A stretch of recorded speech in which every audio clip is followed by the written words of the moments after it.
So today we are going to start our first module, and this is the lecture 1 on the module 1. So सबसे पहले हम समझते हैं कि ये फाइनाइट एलिमेंट एनालिसिस होता क्या है.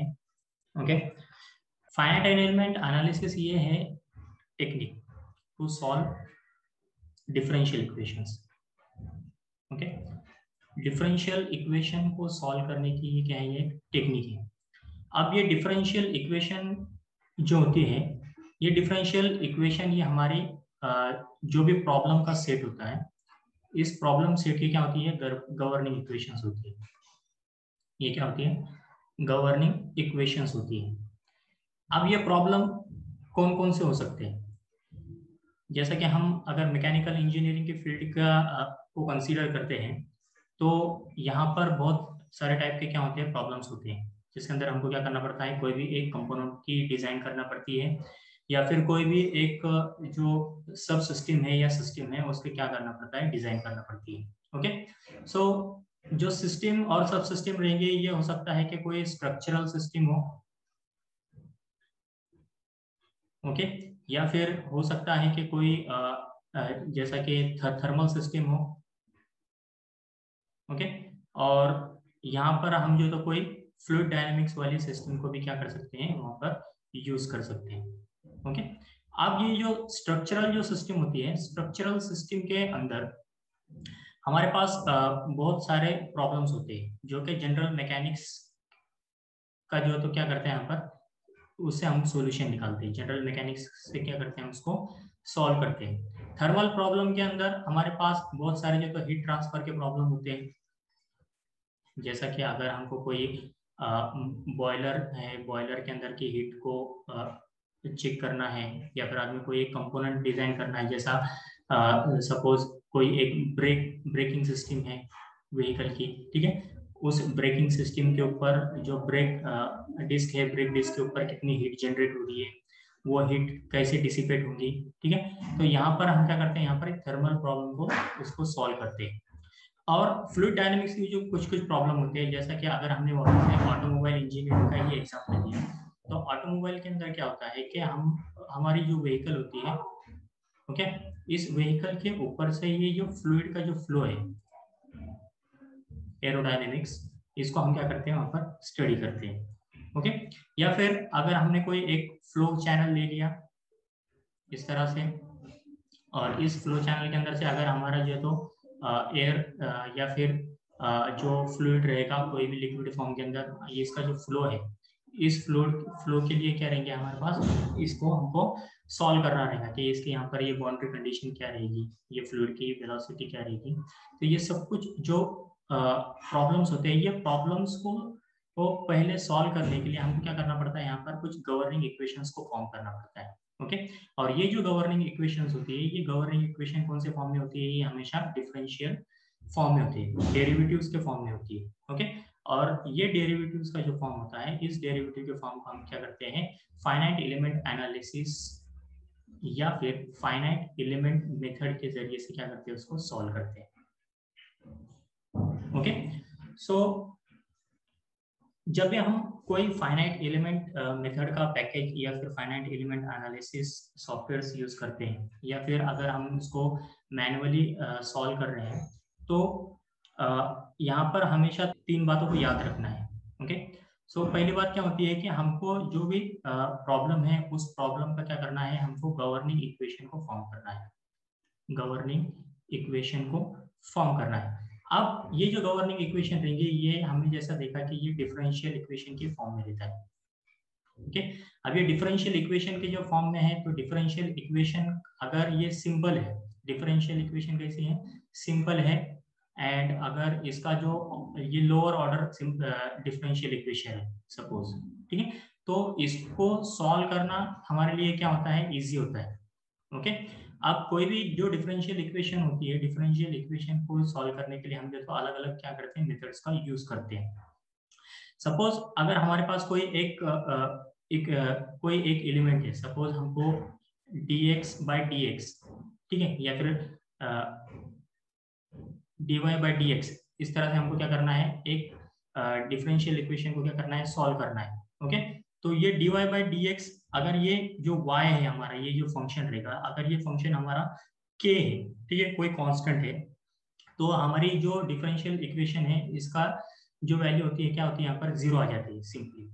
ओके, और अगर ये y की वैल्यू कोई x है, ठीक है, तो x रहने के बाद में जो हमारा dy बाई डी एक्स क्या हो जाएगा, यहाँ पर इसकी वैल्यू कितनी आ जाएगी, 1 आ जाएगी, राइट। और इसी तरह से अगर ये y इज इक्वल टू क्या है हमारे पास, एक्स स्क्वायर है, तो इसका जो सोल्यूशन रहेगा ये क्या आ जाएगा हमारे पास, 2x। तो इस तरह से अगर ये कोई सिंपल इक्वेशन है, तो इस सिंपल इक्वेशन को सॉल्व करना हमारे लिए क्या होता है, बहुत ज्यादा इजी होता है। ओके, और इसी तरह से ये जो फंक्शंस है, इन फंक्शन का अगर हमको इंटीग्रेशन लेना है, सपोज अगर हमारे पास कोई इंटीग्रेशन वाली टर्म है, ओके, यहाँ पर कोई भी इंटीग्रेशन है y dx को अगर हमको फॉर्म सॉल्व करना है, और अगर ये y की वैल्यू हमारे पास 1 है, ठीक है, अब यहाँ पर क्या किए, इंटीग्रेशन क्या होता है, ये इंटीग्रेशन डेरिवेटिव को क्या होता है, उल्टा होता है, ठीक है, ये इसको एंटी डेरिवेटिव भी बोला जाता है। तो अब इस इंटीग्रेशन को सॉल्व करने के लिए सपोज अगर हमारे पास y की वैल्यू 1 है, तो यहाँ पर 1 जब हम इसको पुट करते हैं, तो 1 पुट करने के बाद में सिंपली ये इसका सॉल्यूशन क्या आ जाएगा, x आ जाएगा, राइट। यहाँ पर अगर हम देखते हैं तो इसकी वैल्यू क्या आ जाएगी, 1 आ जाएगी। सिमिलरली अगर हमने y की वैल्यू को क्या किया, यहाँ पर 2x कंसीडर किया, राइट, तो y की वैल्यू को 2x अगर हमने कंसीडर किया, तो 2x dx का जो सॉल्यूशन रहेगा हमारे पास क्या आ जाएगा, यहाँ पर 2x स्क्वायर बाई 2, और ये 2 गेट कैंसिल, यहाँ पर सिंपली क्या आ जाएगा, एक्स स्क्वायर आ जाएगा। तो इस तरह से जो सिंपल जो इक्वेशन है, सिंपल इक्वेशन को मैनुअली सॉल्व करना हमारे लिए क्या होता है, ये बहुत ज्यादा इजी होता है। लेकिन अगर ये इक्वेशंस कॉम्प्लेक्स बन जाती है, ओके, तो कॉम्प्लेक्स इक्वेशन को सॉल्व करना क्या हो जाता है, यहाँ पर ये बहुत ज्यादा मुश्किल हो जाता है।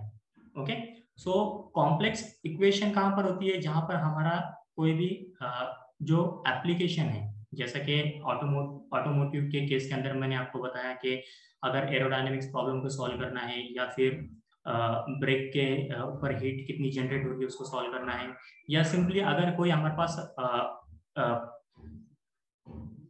एक्सेल है, ठीक है, इस तरह से अगर हमारे पास कोई एक्सेल है और इस एक्सेल के ऊपर आने वाला जो फोर्स रहेगा, उस फोर्स को अगर हमको इसके ऊपर अप्लाई करने के बाद में ये एक्सेल के अंदर होने वाली जो बेंडिंग होती है, इस बेंडिंग को अगर हमको कैलकुलेट करना है, तो ये यहाँ पर हमको जो तो एक कॉम्प्लेक्स क्या करना पड़ती है, डिफरेंशियल इक्वेशन को फॉर्म करना पड़ता है। और इस कॉम्प्लेक्स डिफरेंशियल इक्वेशन को अगर हम सॉल्व करने के लिए जाएंगे, तो इसको क्या ज्यादा वक्त जाता है। ओके, और यहाँ पर जो सॉल्यूशन होता है, ये सॉल्यूशन तो हमको एग्जैक्ट मिलेगा, लेकिन ये जो सॉल्यूशन है, इस सॉल्यूशन की क्या होती है, यहाँ पर रिलायबिलिटी हम बता नहीं सकते कि ये एग्जैक्ट सॉल्यूशन तो मिला है हमको, लेकिन ये सही है या नहीं है। ओके, इसी तरह से अगर बहुत ज्यादा सब सिस्टम्स हमारी बढ़ गई, जैसे कि ऑटोमोबाइल के ही केस के अंदर हमने कंसीडर किया कि यहाँ पर हमने अगर व्हील को भी लगा दिया, ओके, और यहाँ पर सस्पेंशन को भी लगा दिया सपोज, तो ये सस्पेंशन यहाँ पर अभी तीन यहाँ पर क्या हो गया, असेंबली बन गई। साथ में यहाँ पर क्या होता है, एक एआर्म भी लगा हुआ रहता है। ओके, तो ये एआर्म लगने के बाद में ये जो सब सिस्टम होती है, ये सब असेंबली के ऊपर अगर हमको यहाँ पर कोई एक कंपोनेंट की स्ट्रेस एनालिसिस करनी है, तो हमको इस कंपोनेंट के ऊपर आने वाले जो फोर्सेस है उसके डायरेक्शन को भी क्या करना पड़ता है, देखना पड़ता है। क्योंकि अगर कोई हमारा जो व्हील है, इस व्हील के ऊपर हमेशा वर्टिकल फोर्सेस आएंगे ऐसा नहीं होता, ठीक है। ये जब रास्ते से चल रहा है, तो रास्ते से चलते वक्त में हो सकता है कि इसके ऊपर कोई भी डायरेक्शन से फोर्स आए, चाहे वो व्हील के अंदर जो, तो ये इस तरह से कोई थ्रस्ट आ जाएगा, साइड थ्रस्ट आ जाएगा, या फिर रास्ते पे चल रहा है तो कोई गड्ढा आया तो गड्ढे के अंदर से ये जो पार्ट होता है, ये पार्ट जो तो टकरा जाए और इसके अंदर जो तो कोई भी डायरेक्शन से फोर्स आ जाए, या सामने से अगर कोई व्हीकल आ गई, हमारी व्हीकल को उसने टक्कर मार दिया, तो टक्कर मारने के बाद में क्या हो गया, ये जो व्हील के ऊपर आने वाले जो फोर्स है, ये इसकी डायरेक्शन क्या हो जाती है, चेंज होती है। तो अकॉर्डिंगली जैसे ये डायरेक्शन यहाँ पर चेंज होगी, तो ये जो हमारा एक्सेल था, इस एक्सेल के ऊपर जो लगने वाले जो फोर्सेस होते हैं, ये फोर्सेस की इंटेंसिटी भी क्या होती रहती है, यहाँ पर चेंज होती रहती है। अब ये जैसे इंटेंसिटी चेंज हो रही है, इसका मतलब क्या होगा कि हमारा जो प्रॉब्लम का जो सेट होता है ये डायनामिकली क्या हो जाता है, चेंज हो गया, ये डायनामिकली चेंज हो गया। पहले अगर हमने कोई एक स्टैटिक बीम कंसीडर किए थे, स्टैटिक एक्सेल कंसीडर किए थे स्टेशनरी कंडीशन के अंदर, और जैसे ही ये मूविंग पार्ट बन गया तो मूवमेंट के वक्त में इसको करके तो क्या होता है, अलग अलग डायरेक्शन से फोर्सेस आ रहे हैं और ये डायनेमिक यहाँ पर क्या होती है, कंडीशन आती है। अब जब ये डायनेमिक कंडीशन के अंदर ये घुस गया तो डायनेमिक कंडीशन में आने के बाद में इसके ऊपर इसकी गवर्निंग इक्वेशन को फॉर्म करना क्या होता है हमारे लिए बहुत ज्यादा मुश्किल हो जाता है। ठीक है, तो फाइनाइट एलिमेंट एनालिसिस को हम यूटिलाइज करके इसकी जो गवर्निंग इक्वेशन है, इस गवर्निंग इक्वेशन को हम क्या करते हैं, इसको अप्रोक्सीमेट सॉल्यूशन की तरफ लेकर जाते हैं। ठीक है, अब ये जो अप्रोक्सीमेट जो सॉल्यूशन होता है, ये अप्रोक्सीमेट सॉल्यूशन की तरफ लेकर जाने के लिए हमारे को जो तो न्यूमेरिकल मेथड का क्या करना पड़ता है, सहारा लेना पड़ता है। अप्रोक्सीमेट हमको क्या करना पड़ता है, यहाँ पर सॉल्यूशन मिलता है। ओके, जब हम ये डायनेमिक इक्वेशन को सॉल्व करते हैं तो डायनेमिक इक्वेशन को सॉल्व करने के बाद में अगर हमने उसको कोई एनालिटिकल मेथड से सॉल्व किया, ओके, एनालिटिकल अगर कोई मेथड से सॉल्व किया या फिर उसको न्यूमेरिकल मेथड से सॉल्व किया, तो हमको क्या मिलता है, यहाँ पर एक अप्रोक्सीमेट सॉल्यूशन मिलता है। ओके, और ये अप्रोक्सीमेट सॉल्यूशन और एग्जैक्ट सॉल्यूशन, ये एग्जैक्ट जो सॉल्यूशन है, इस एग्जैक्ट सॉल्यूशन और अप्रोक्सीमेट सॉल्यूशन के बीच में डिफरेंस क्या है कि एग्जैक्ट सॉल्यूशन जो होता है इसके अंदर जो एरर की जो वैल्यू होती है, एरर की वैल्यू ये बहुत ज्यादा क्या होती है, कम होती है। ठीक है, और अगर हमने इसको कंसीडर किया तो हम इसको कंसीडर करते हैं कि ये 0 के बराबर होती है। ओके, लेकिन जो अप्रोक्सीमेट जो सॉल्यूशन होते हैं इसके अंदर जो तो एरर की कुछ वैल्यू यहाँ पर रहती है, जिसकी वजह से हमारे को जो तो जो कंपोनेंट के फोर्सेस का जो भी बिहेवियर है वो एग्जैक्टली हम बोल नहीं सकते कि ये 100% क्या होगा, एक्यूरेट होगा। ये 100% क्या होगा, एक्यूरेट होगा, क्योंकि वहां पर क्या होता है, कुछ ना कुछ एरर्स होते हैं और इन्हीं एरर्स को क्या करना पड़ता है, हमको यहाँ पर मिनिमाइज करना पड़ता है अलग अलग जो तो कंडीशंस अप्लाई करके। ओके, ताकि हमारा जो अप्रोक्सीमेट सॉल्यूशन है इसके अंदर का एरर कम हो और ये जो एग्जैक्ट सॉल्यूशन है ये एग्जैक्ट सॉल्यूशन के क्या हो जाए, करीब करीब आ जाए। ओके, सो ये सारे जो एप्लीकेशन है इसको हमको क्या करना पड़ता है, ये हम फाइनाइट एलिमेंट एनालिसिस के जरिए से इसको क्या करते हैं, सॉल्व करते हैं। ओके, सो अब जो फाइनाइट एलिमेंट जो एनालिसिस होती है, जैसे मैंने आपको बताया कि इसके अंदर हम गवर्निंग इक्वेशंस फॉर्म करते हैं। गवर्निंग इक्वेशंस जो भी रहेगी, अगर हम हर एक कंपोनेंट के लिए अलग अलग गवर्निंग इक्वेशन फॉर्म करेंगे, जैसा कि कुछ स्ट्रक्चरल एलिमेंट होते हैं उनके जो तो इक्विवेलेंट कुछ थर्मल प्रॉब्लम्स भी होते हैं, उसी के इक्विवेलेंट कुछ क्या होते हैं, फ्लूइड मैकेनिक्स या फ्लूइड डायनामिक्स के प्रॉब्लम्स होते हैं। तो इस वजह से क्या होता है कि जो फाइनाइट एलिमेंट एनालिसिस का जो पैकेज होता है या फाइनाइट एलिमेंट के जो सॉफ्टवेयर होते हैं या इसके अंदर जो हम गवर्निंग इक्वेशन को यूज करते हैं, तो ये क्या होते हैं, एक जनरलाइज फॉर्म में होते हैं। फाइनाइट एलिमेंट एनालिसिस के अंदर जितने भी हम इक्वेशन यूज करते हैं ये क्या होते हैं, जनरलाइज फॉर्म में होते हैं। अब ये जनरलाइज फॉर्म में कैसे होते हैं मैं आपको बताता हूँ। सपोज हमारे पास कोई एक इक्वेशन है, A C D square F by D X square plus Q is equal to 0। Okay, अब हमारे पास ये क्या है, एक जनरल डिफरेंशियल इक्वेशन है। अगर हमने इसको मैकेनिक्स के टर्म में लिया, जैसे कि हमारी मैकेनिकल इंजीनियरिंग की अगर हमने कंसीडर की और अगर इसको हमने कोई मैकेनिक्स का प्रॉब्लम कंसीडर किया और कंसीडर किया कि ये हमारा जो इक्वेशन है, इस इक्वेशन के अंदर जो एफ है, ओके, ये डिफॉर्मेशन रहेगा।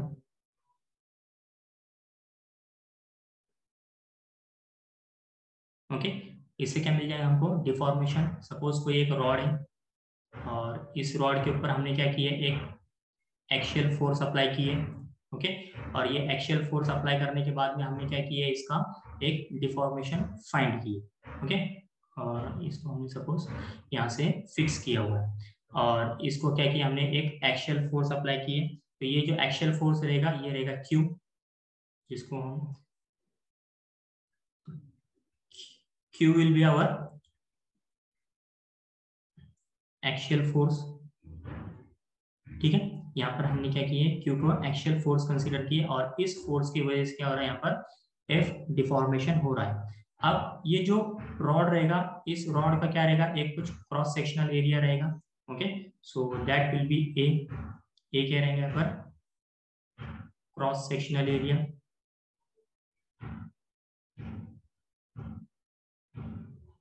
एंड जो हमारे पास सी रहेगा, ये सी क्या रहेगी, इस रॉड की क्या रहेगी, मटेरियल प्रॉपर्टी, जिसको हम बोलेंगे यंग्स मॉड्यूलस।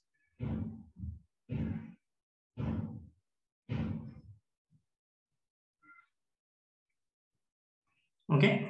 सो इस तरह से हम क्या कर सकते हैं, एक मैकेनिक्स का या फिर आदमी जिसको हम बोलेंगे स्ट्रेंथ ऑफ मटेरियल के प्रॉब्लम के अंदर इस गवर्निंग इक्वेशन को क्या कर सकते हैं, कन्वर्ट कर सकते हैं। सिमिलरली अगर हमने इसको थर्मल प्रॉब्लम के अंदर कंसीडर किए, ओके। सो थर्मल के प्रॉब्लम के अंदर अगर सेम इक्वेशन को अगर हमको कन्वर्ट करना है,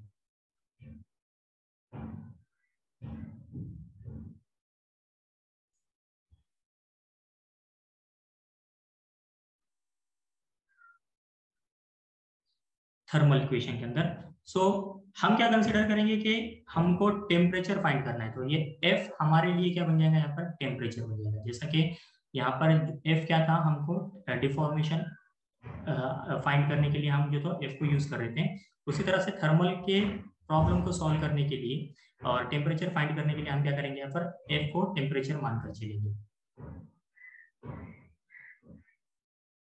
ओके। और ये जो Q रहेगा हमारा, Q will represent internal heat source,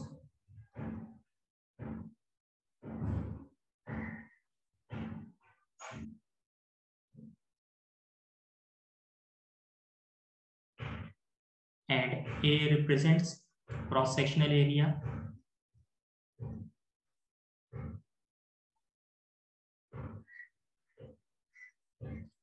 और जो हमारा C रहेगा, C will be coefficient of thermal expansion, ठीक है। अब ये सेम इक्वेशन है, एक ही क्या है, ये इक्वेशन है। इसी का यूज करके हम क्या कर सकते हैं, यहाँ पर मैकेनिक्स के प्रॉब्लम को सॉल्व कर सकते हैं। उसी का यूज करके क्या कर सकते हैं, हम थर्मल के प्रॉब्लम को सॉल्व कर सकते हैं। और इसी इक्वेशन को यूज करके हम जो तो कोई फ्लूइड के या फिर वाइब्रेशन के प्रॉब्लम को क्या कर सकते हैं, यहाँ पर सॉल्व कर सकते हैं। तो फाइनाइट एलिमेंट एनालिसिस की एक खूबी है, ओके, कि इसके अंदर हम कोई एक जनरलाइज इक्वेशन को फॉर्म कर दिए और इसी जनरलाइज इक्वेशन को यूज करके हम जो तो अलग अलग डोमेन के प्रॉब्लम्स को क्या कर सकते हैं, सॉल्व कर सकते हैं। जैसा कि यहाँ पर स्ट्रक्चरल प्रॉब्लम को हमने सॉल्व किया और यहाँ पर थर्मल प्रॉब्लम को सॉल्व किया by using the same differential equation, okay. So इसी वजह से जो फाइनाइट एलिमेंट एनालिसिस इतना पॉपुलर हुआ है, ओके, क्योंकि इसके अंदर क्या है, हमने इक्वेशन को जनरलाइज फॉर्म के अंदर कन्वर्ट कर सकते हैं, ठीक है। और ये जो फाइनाइट एलिमेंट एनालिसिस होता है, ये कैसा होता है, ये हाईली सिस्टमैटिक होता है, it is highly systematic, okay. और ये कैसा होता है, ये एक वेल स्ट्रक्चर्ड फॉर्म में रहता है। अब हाईली सिस्टमैटिक और वेल स्ट्रक्चर्ड फॉर्म का क्या मतलब हुआ, कि अगर हमने इस रॉड की एनालिसिस की है, ओके, और सपोज यहाँ से हमने इसके ऊपर क्या किए, एक कोई लोड अप्लाई किए और यहाँ से उसको फिक्स कर दिए, ठीक है। अब हमको क्या करना है, इसका कुछ डिफ्लेक्शन पता करना है, ओके। तो हम क्या करते हैं, इस जो रॉड है, इस रॉड को छोटे छोटे पार्ट्स के अंदर क्या करते हैं, डिवाइड कर देते हैं इस तरह से, ओके। तो ये जो डिफॉर्मेशन जो हमको फाइंड करना है, तो डिफॉर्मेशन फाइंड करते वक्त में ये जो एलिमेंट रहेगा हमारा, इस एलिमेंट का डिफॉर्मेशन, इस एलिमेंट का डिफॉर्मेशन, इस एलिमेंट का डिफॉर्मेशन, इस एलिमेंट का डिफॉर्मेशन, इस एलिमेंट का डिफॉर्मेशन, ये सब के सब डिफॉर्मेशन क्या करना पड़ता है हमको यहाँ पर ऐड करके, मतलब वेल स्ट्रक्चर्ड फॉर्म में कन्वर्ट करके और एक सिस्टमैटिक वे के अंदर इसको क्या करना पड़ता है, ऐड करके हम क्या कर सकते हैं, इसका जो फाइनल जो डिफॉर्मेशन आया है, ये फाइनल डिफॉर्मेशन को क्या कर सकते हैं, हम फाइंड कर सकते हैं। ओके, अब यहाँ पर कोई भी जो इक्वेशन है, इस इक्वेशन को सॉल्व करने के लिए हम जो तो एक फिक्स रूल का भी यूज कर सकते हैं।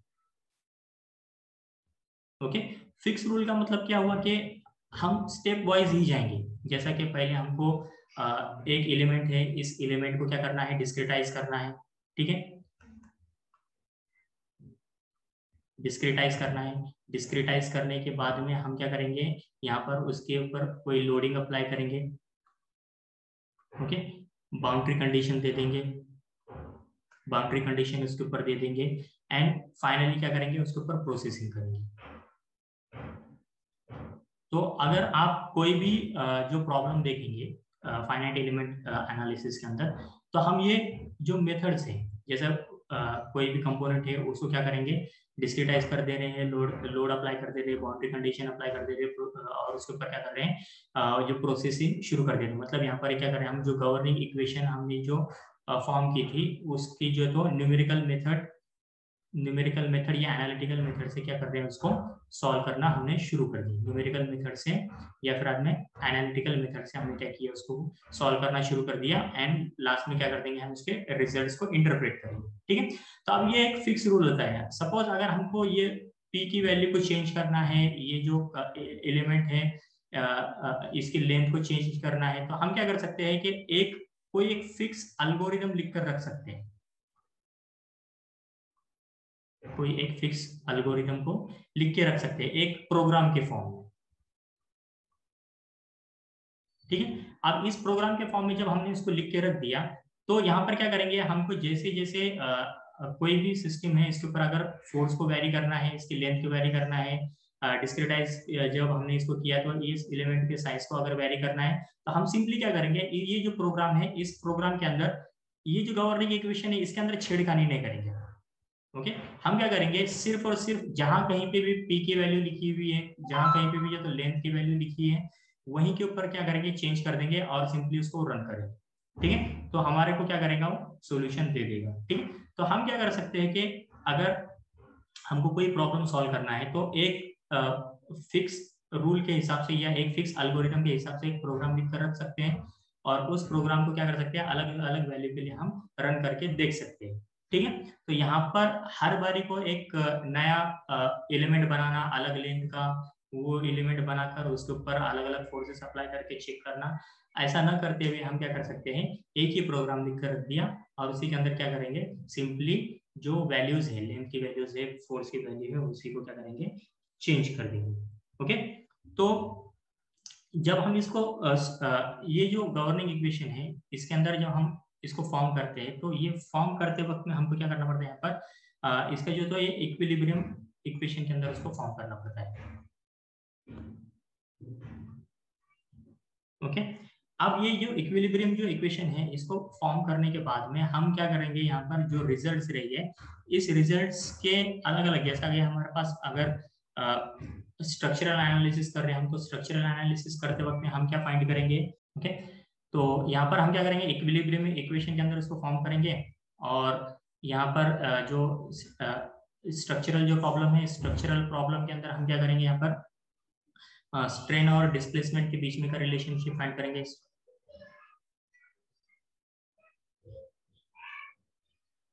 Okay, and strain and stress के बीच में का रिलेशन फाइंड करेंगे। ओके, तो ये सब कुछ चीजें जो तो हम क्या कर सकते हैं, कोई भी एक जो मैकेनिक्स को प्रॉब्लम है या स्ट्रक्चरल जो प्रॉब्लम है, उसको सॉल्व करते वक्त में हम क्या कर सकते हैं, ये इतनी सारी चीजों को क्या कर सकते हैं, वहाँ पर कैलकुलेट कर सकते हैं, और उसी के जो तो यहाँ पर जो इक्वेशन है, जो सिस्टेमेटिक इक्वेशन है हमारे पास, तो गवर्निंग इक्वेशन, उस गवर्निंग इक्वेशन का हम क्या कर सकते हैं, यूटिलाइज कर सकते हैं। ओके, अब जो सॉल्यूशन जो मिलता है, कोई भी गवर्निंग इक्वेशन है, उसको जब हम सॉल्व करते हैं, जैसा कि हमने देखा कि हमारे पास एक एग्जैक्ट सॉल्यूशन मिला है। ठीक है, लेकिन जब गवर्निंग इक्वेशन का कोई एग्जैक्ट सॉल्यूशन मिलता है तो उसकी कुछ कंडीशंस होती है।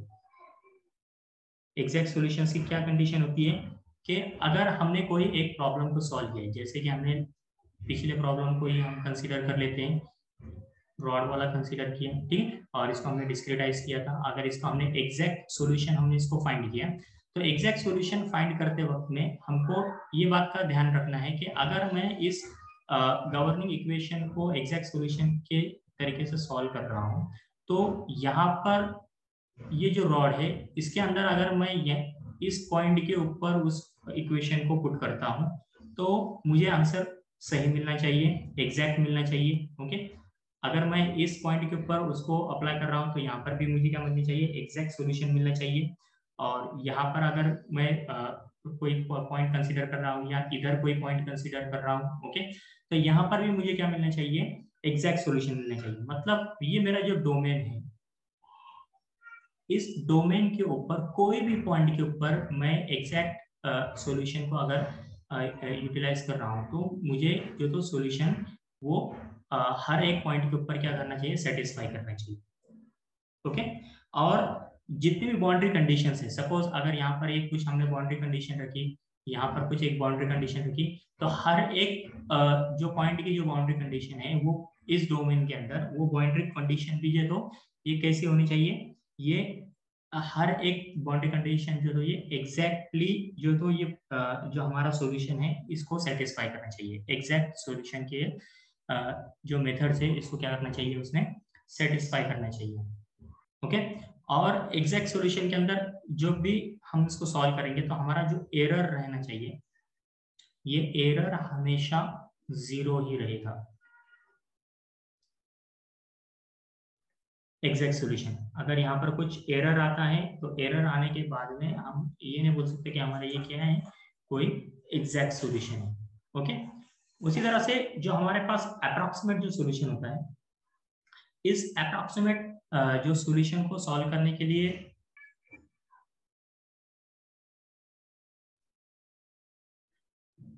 अप्रॉक्सीमेट जो सॉल्यूशन होता है, ये अप्रॉक्सीमेट सॉल्यूशन के अंदर जरूरी नहीं है कि हमारे पास एरर 0 हो, ठीक है, लेकिन हम कोशिश करते हैं कि ये जो एरर हो ये मिनिमम हो। यहाँ पर क्या होगा, ये एरर क्या होगा, मिनिमम होगा। सिमिलरली अप्रॉक्सीमेट सॉल्यूशन के अंदर ये पॉइंट के ऊपर की वैल्यू कुछ और होगी, इस पॉइंट की वैल्यू कुछ और होगी, इस पॉइंट की वैल्यू कुछ और होगी, ठीक है। जैसा कि हमने एग्जैक्ट सॉल्यूशन में देखा कि एग्जैक्ट सॉल्यूशन के अंदर हर एक पॉइंट की वैल्यू क्या आनी चाहिए, वो एग्जैक्ट आनी चाहिए। लेकिन अप्रॉक्सीमेट जो सॉल्यूशन होता है, ये अप्रॉक्सीमेट सॉल्यूशन के अंदर जरूरी नहीं है कि यहाँ पर जो एग्जैक्ट वैल्यू है वो वही है। डोमेन के अंदर हर एक पॉइंट के ऊपर अलग अलग वैल्यू आ सकती है।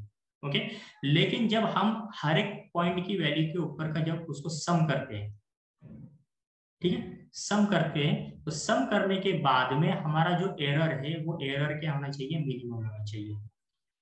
और ये जो मिनिमम जो एरर है, ये minimum error approximately equal to 0 या 0 से थोड़ा ज्यादा हम कंसीडर कर सकते हैं। या फिर अगर हमारे पास बहुत बड़ा जैसा 1 किलोमीटर 2 किलोमीटर का अगर कोई रॉड है, ठीक है, या वायर है, उस केबल है, उसका अगर हमको बेंडिंग फाइंड करनी है, जैसा कि इलेक्ट्रिसिटी ट्रांसमिशन लाइंस होती है, उसके अंदर जो तार केबल है वो बहुत उसका स्पैन बहुत ज्यादा होता है, ठीक है, या फिर ब्रिजेस है, ब्रिजेस का भी स्पैन क्या होता है, बहुत ज्यादा होता है। तो वहां पर जरूरी नहीं कि वो जो एरर रहेगा वो एरर 0 आए, वो कुछ उसकी वैल्यू रहेंगी, ज्यादा वैल्यू रहेंगी, 0 से कहीं ज्यादा वैल्यू रहेंगी।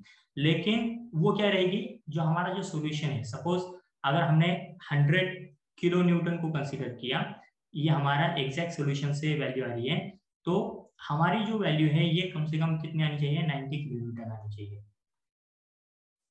ठीक है। अप्रोक्सीमेट सॉल्यूशन से ये 99 या फिर 99.5 किलोमीटर आना चाहिए। मतलब इसके अंदर का जो एरर है 100 में से अगर हमने 99.5 किलोमीटर को माइनस किया, ये कितना बन जाता है, 0.5 किलोमीटर का जो तो यहाँ पर एरर हम प्लस माइनस यहाँ पर क्या कर सकते हैं, इसको कंसीडर कर सकते हैं in case of exact solution. Okay, so अब ये एरर होता क्या है एक्चुअली, एरर का मतलब क्या होता है,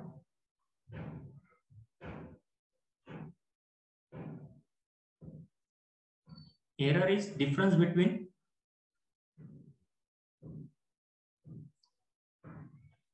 approximate solution and actual solution।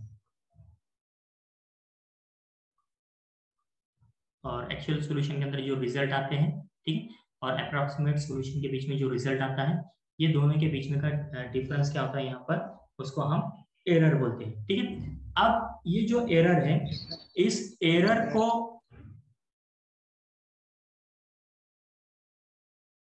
Error को मिनिमाइज कैसे किया जाता है, अप्रोक्सीमेट जो सॉल्यूशन है, इस अप्रोक्सीमेट सॉल्यूशन के अंदर इस एरर को मिनिमाइज कैसे किया जाता है, तो फाइनाइट एलिमेंट मेथड के अंदर या फाइनाइट एलिमेंट एनालिसिस के अंदर इसको कुछ वेटेड फंक्शन के साथ में क्या करते हैं, हम मल्टीप्लाई करते हैं। एरर को मिनिमाइज करने के लिए क्या करते हैं, कोई वेटेड फंक्शन के साथ में क्या करते हैं, इसको मल्टीप्लाई करते हैं। और ये जो एरर होता है, ये एरर हर एक पॉइंट के ऊपर, जैसा कि हमने इसी एग्जांपल के अंदर देखा कि हर एक पॉइंट के ऊपर कुछ ना कुछ एरर रहेगा, यहाँ पर कुछ एरर रहेगा, यहाँ कुछ एरर रहेगा, यहाँ कुछ एरर रहेगा, यहाँ कुछ एरर रहेगा, राइट। तो ये सभी एरर क्या करेंगे, हम समेशन करेंगे, और समेशन करने के लिए हम क्या करते हैं, उसको इंटीग्रेट करते हैं। अब इंटीग्रेट करने के लिए सपोज ये हमारा ये पूरा का पूरा क्या है, ये डोमेन है, ये यहाँ से लेके यहाँ तक है, क्या हमारे पास ये पूरा डोमेन है। तो इस डोमेन के अंदर हम क्या करेंगे, उस एरर को इंटीग्रेट करेंगे और कोशिश करेंगे कि ये जो एरर की वैल्यू है, ये इंटीग्रेट करने के बाद में ये एरर की वैल्यू क्या आ जाए, यहाँ पर 0 आ जाए, ओके, या फिर अप्रोक्सीमेटली 0 आ जाए। हम इसको इस तरह से कंसीडर कर सकते हैं कि ये जो एरर है, जब हम इसके वेटेड फंक्शन के साथ में कुछ वेट देंगे, उसको एरर को क्या करेंगे, कुछ वेट्स देंगे, कुछ वैल्यूज देंगे, एक मल्टीप्लायर की वैल्यू देंगे, और ये वेटेड फंक्शन से क्या करेंगे, एरर को मल्टीप्लाई करके सभी हर एक जगह के हर एक पॉइंट पे के एरर को क्या करेंगे, उसको ऐड अप करेंगे, इंटीग्रेट करेंगे, ठीक है। और इंटीग्रेट करने के बाद में कोशिश करेंगे, क्योंकि क्या होता है कि एरर की वैल्यू सपोज इस तरह से अगर हमने कोई एक पॉइंट कंसीडर किया, यहाँ पर एक कुछ पॉजिटिव एरर रहेगा, यहाँ पर कुछ नेगेटिव एरर रहेगा, ठीक है, कुछ जो तो 0 एरर रहेगा, कुछ पॉइंट के ऊपर 0 एरर रहेगा, ओके, कहीं पे ये तो ज्यादा एरर रहेगा, कहीं पे नेगेटिव डायरेक्शन के अंदर ज्यादा एरर रहेगा। तो अब ये जो ये लाइन है, अगर ये हमारी एग्जैक्ट लाइन है सपोज, ओके, अब इसके ऊपर ये पॉजिटिव एरर, यहाँ पर ये नेगेटिव एरर है, ये 0 एरर है, यहाँ पर कुछ ज्यादा एरर है, यहाँ पर कुछ ज्यादा एरर है। जब हम ये सभी एरर को, सपोज ये 1 है, ये -1 है, ये 0 है, ये -2 है, सॉरी ये +2 है, और ये क्या है, -2 है। जब हम इसको ऐड करेंगे, ये एरर को ऐड करेंगे, तो ये क्या हो जाएगा, 1, ये +1 था, ये -1 हो गया, +0 हो गया, +2 हुआ, -2 हुआ, इज इक्वल टू क्या हो जाएगा, 0 हो जाएगा। तो हर एक जगह पे के एरर को हम क्या करेंगे, ऐड अप करेंगे।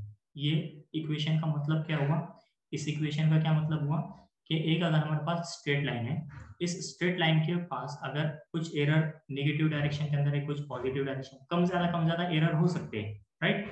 अगर हमने ये जो स्ट्रेट लाइन है, इसको अगर एग्जैक्ट ये एक्चुअल सॉल्यूशन कंसीडर किया, तो हो सकता है कि कुछ वैल्यू इस एक्चुअल सॉल्यूशन से ज्यादा हो, कुछ वैल्यू इस एक्चुअल सॉल्यूशन से क्या हो, कम हो। ये दोनों के बीच में का जो डिफरेंस रहेगा, उसको क्या बोलते हैं, हम एरर बोलते हैं, राइट। तो हर एक पॉइंट पे के एरर को हम क्या कर सकते हैं, ऐड अप करेंगे इस तरह से, और उसको क्या करेंगे, वैल्यू को यहाँ पर 0 कैलकुलेट कर देंगे, ओके। सो इस तरह से हम क्या कर सकते हैं, जो हमारा अप्रोक्सीमेट सॉल्यूशन है, उसको वेटेड जो फंक्शन है, कुछ वेट्स देके उसको क्या कर सकते हैं, वैल्यू को हम 0 कर सकते हैं। यहां तक सबको समझा? Is there any doubt? No sir. किसी को कुछ पूछना है? सर इसमें कोडिंग करना है क्या, देखो फॉर्मूलाज की? यहाँ पर फाइनाइट एलिमेंट एनालिसिस करते वक्त में हम कोड भी कर सकते हैं, ओके, जिसके अंदर हम मैटलैब या पाइथन का यूज करेंगे, या फिर जो फाइनाइट एलिमेंट के जो पैकेजेस होते हैं, जैसे मैंने आपको पहले बताया है कि एनसिस हुआ, नेस्टन हुआ, तो वो नेस्टन और एनसिस ये सॉफ्टवेयर का हम क्या करेंगे, यूज करेंगे। अब जैसे कि मैंने कल के इंट्रोडक्शन में आपको बताया था कि जो ये सॉफ्टवेयर चलते हैं, इन सॉफ्टवेयर के अंदर जब हम कोई स्ट्रेस एनालिसिस कर रहे हैं या फिर कोई फ्लूइड डायनेमिक्स एनालिसिस कर रहे हैं, सीएफडी की एनालिसिस कर रहे हैं, कंप्यूटेशनल डायनेमिक्स की, फ्लूइड डायनेमिक्स की, ओके, तो ये एक्चुअली वर्क कैसा करता है ना, उसके पीछे का जो बैकग्राउंड है वो हम सब कुछ किसमें, ये फाइनाइट एलिमेंट एनालिसिस इस सब्जेक्ट के अंदर पढ़ने वाले हैं। तो यहाँ पर हमको अभी कोड करना नहीं है। सर ये रिटर्न पेपर आएगा या प्रैक्टिकल? क्या बोले? ये रिटर्न पेपर है क्या प्रैक्टिकल पेपर? रिटर्न रिटर्न आपका थ्योरी सर इसमें सब्जेक्ट मतलब हमें पाइथन और प्लस एनसिस वगैरह सॉफ्टवेयर दोनों यूज करना है? देखो हमारे पास जो टर्म वर्क है, टर्म वर्क के अंदर 3 कंपोनेंट दिए हैं, ओके। एक तो सिर्फ और सिर्फ एनसिस सॉफ्टवेयर का यूज करो, दूसरा है मैटलैब या पाइथन का यूज करो, और तीसरा है कि जो लेबोरेटरी के अंदर के जो इक्विपमेंट्स है वो और एनसिस, ये दोनों के रिजल्ट को मैच करो, ओके। तो जो भी उसको यूटिलाइज करना चाहता है, जैसा कि अगर हमने इसको एनालिटिकल मेथड से सॉल्व करने की कोशिश की, तो एनालिटिकल मेथड से सॉल्व करने के लिए हमको क्या करना पड़ेगा, पाइथन का यूज करना पड़ेगा, पाइथन या फिर हमें मैटलैब का यूज करना पड़ेगा ये इक्वेशंस को सॉल्व करने के लिए। जैसा कि मैंने आपको सर हाँ बोलिए ना। हेलो बोलो। सर, जो असाइनमेंट करना था कि किसी एक भी एलिमेंट को चेक करना है, उसके ऊपर वो करना है, तो क्या कैसा क्या करना था वो पूछना है? कल के लेक्चर में नहीं थे क्या? हाँ सर, लेकिन समझ में नहीं आता इसको पूछा। देखो इजी है, आप कोई प्रोग्राम मत लिखो, पहली बात बोल रहा हूँ, ओके। आप कोई भी एक कंपोनेंट लो, सब सिस्टम लो, सब सिस्टम लेकर उसके ऊपर क्या करेंगे, हम एनसिस के अंदर स्ट्रेस एनालिसिस करेंगे। मैं आपको एनसिस बताऊंगा प्रैक्टिकल के अंदर, एनसिस सॉफ्टवेयर को कैसे यूज करते हैं। तो उसके अंदर हम क्या करेंगे, कोई भी कंपोनेंट लेंगे, उस कंपोनेंट के ऊपर स्ट्रेस एनालिसिस करेंगे और उसके रिजल्ट्स को क्या करेंगे, इंटरप्रेट करेंगे, ओके। तो इतना ही काम आपको करना है। आपको एक 3D मॉडल बनाना रहेगा, ओके। 3D मॉडल किसमें बनाएंगे आप, इन्वेंटर में, ओके। और उस 3D मॉडल को इंपोर्ट करेंगे एनसिस के अंदर और उसके ऊपर स्ट्रेस एनालिसिस करेंगे और उसके रिजल्ट्स को इंटरप्रेट करेंगे। सर विंडोज 7 के लिए एनसिस स्टूडेंट मिल रहा है, तो सर आप लिंक भेज दी ना ग्रुप में। सर मैंने सर्च किया, मिल नहीं रहा था विंडोज 7 के लिए। विंडोज 7 के लिए मैंने आपको बोला कि जिसके पास लैपटॉप नहीं वो क्या करेगा फिर?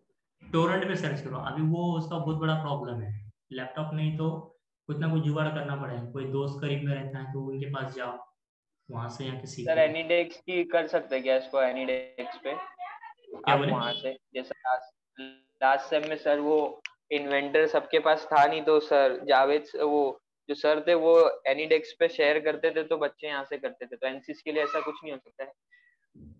आप मोबाइल में सॉल्व करते थे इसको? नहीं नहीं, लैपटॉप ही रहता था, लेकिन बहुत से लोगों के पास सॉफ्टवेयर नहीं होता था या खुद का लैपटॉप नहीं होता था, तो वो एनीडेक्स ओपन करके कॉलेज का जो लैपटॉप है उस मतलब जो पीसी है उससे डायरेक्ट यहाँ से करते थे, तो वो कंट्रोल होता था। हाँ हाँ सुनो, अब वो उसका ये क्या था कि वो जो सॉफ्टवेयर था वो लाइसेंस था सर के पास, ठीक है। जो कॉलेज फ्री लाइसेंस जो मिलता है वो लाइसेंस था। और जब लाइसेंस हमारे पास परचेज किया रहता है या फिर आदमी कंपनी वाले हमको प्रोवाइड करते हैं, जैसे स्टूडेंट लाइसेंस प्रोवाइड कर रहे हैं, तो उस केस के अंदर हम जो तो शेयर कर सकते हैं। लेकिन एनसिस के बारे में ऐसा है कि एनसिस का जो स्टूडेंट लाइसेंस है स्टैंड अलोन लाइसेंस है, मतलब एक ही पीसी के अंदर एक ही पीसी के अंदर काम करेगा, उसको हम शेयर नहीं कर सकते। और अगर हमको शेयरेबल लाइसेंस खरीदना है तो मतलब शेयरेबल लाइसेंस चाहिए तो खरीदना पड़ेगा, जो कि हमारे सर कॉलेज उसमें लाइसेंस नहीं शेयर करते, उसमें कॉलेज का पीसी रिमोटली हम लोग यहाँ से चलाते हैं। हाँ रहे, लेकिन उसके लिए सर मैटलैब में चलेगा सर? मैटलैब में नहीं चलता है। मैटलैब के अंदर हम इक्वेशन लिख के मतलब कोड सॉल्व कर सकते हैं। तो मैटलैब का ऐप है गूगल प्ले स्टोर पे, लेकिन उसके अंदर प्रोग्राम लिखना पड़ेगा तुमको, प्रोग्राम से इसको सॉल्व करना पड़ेगा कोई भी एक इक्वेशन। जो डिफरेंशियल इक्वेशन है उसको पहले न्यूमेरिकल इक्वेशन के अंदर कन्वर्ट करना पड़ेगा आपको, फाइनाइट एलिमेंट की, ठीक है।